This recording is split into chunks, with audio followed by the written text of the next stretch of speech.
There's a chart I saw recently that I can't get out of my head. A Harvard business professor and economist asked more than 5,000 Americans how they thought wealth was distributed in the United States. This is what they said they thought it was. Dividing the country into 5 rough groups of the top, bottom, and middle 3 20% groups, they asked people how they thought the wealth in this country was divided. Then he asked them what they thought was the ideal distribution, and 92%, that's at least 9 out of 10 of them, said it should be more like this. In other words, more equitable than they think it is. Now that fact is telling, admittedly, the notion that most Americans know that the system is already skewed unfairly. But what's most interesting to me is the reality compared to our perception.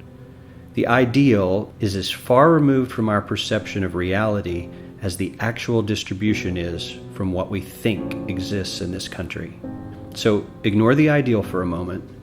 Here's what we think it is again. And here is the actual distribution. Shockingly skewed. Not only do the bottom 20% and the next 20%, the bottom 40% of Americans barely have any of the wealth. I mean, it's hard to even see them on the chart. But the top 1% has more of the country's wealth than 9 out of 10 Americans believe the entire top 20% should have. Mind-blowing. But let's look at it another way, because I find this chart kind of difficult to wrap my head around. Instead, let's reduce the 311 million Americans to just a representative 100 people. Make it simple. Here they are: teachers, coaches, firefighters, construction workers, engineers, doctors, lawyers, some investment bankers, a CEO, maybe a celebrity or two. Now let's line them up according to their wealth. Poorest people on the left, wealthiest on the right, just a steady row of folks based on their net worth. We'll color code them like we did before based on which 20% quintile they fall into. Now let's reduce the total wealth of the United States, which was roughly $54 trillion in 2009, to this symbolic pile of cash. And let's distribute it among our 100 Americans. Well, here's socialism, all the wealth of the country distributed equally. We all know that won't work. We need to encourage people to work and work hard to achieve that good old American dream and keep our country moving forward. So, here's that ideal we asked everyone about. Something like this curve. This isn't too bad. We've got some incentive, as the wealthiest folks are now about 10 to 20 times better off than the poorest Americans.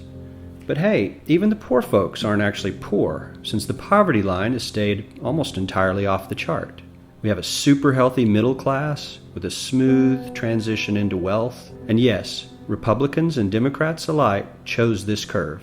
9 out of 10 people, 92%, said this was a nice, ideal distribution of America's wealth.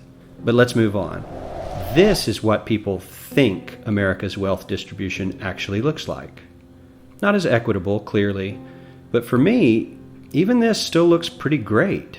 Yes, the poorest 20 to 30% are starting to suffer quite a lot compared to the ideal, and the middle class is certainly struggling more than they were, while the rich and wealthy are making roughly 100 times that of the poorest Americans and about 10 times that of the still healthy middle class.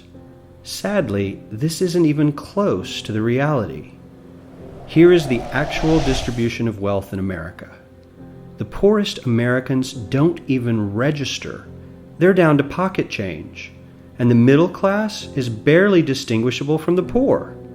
In fact, even the rich between the top 10 and 20 percentile are worse off. Only the top 10% are better off. And how much better off? So much better off that the top 2 to 5% are actually off the chart at this scale. And the top 1%, this guy, well, his stack of money stretches 10 times higher than we can show. Here's his stack of cash, restacked, all by itself. This is the top 1% we've been hearing so much about. So much green in his pockets that I have to give him a whole new column of his own, because he won't fit on my chart. 1% of America has 40% of all the nation's wealth.